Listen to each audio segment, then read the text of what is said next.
Hier bij mij op de Balswerte Veert hebben wij van de morgen 15 centimeter on ijsdikte metten. Maar dat is net oeralt saai in de provincie. En vanaf Ameland van de middag de melding van sneeuw.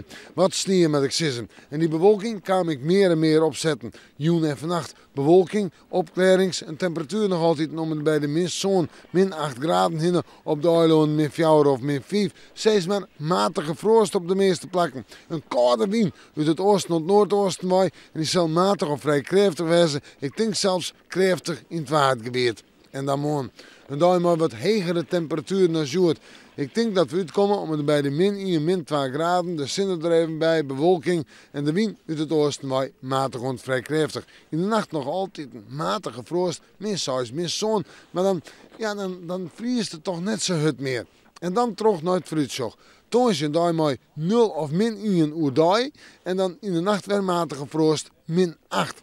Op vrijdag is het vol op winter, min 2, min 3 graden hoe dag, maar in de nacht min 9 of min 10, matige, misschien op plak wel strenge frost. En s'nachts is het ook nog winter, maar temperatuur nu dag onder 0 en in de nacht nog matige frost. Met een nacht leidt het taai warm op een loer. We met de morgen, maar weer even in het waarschuwen.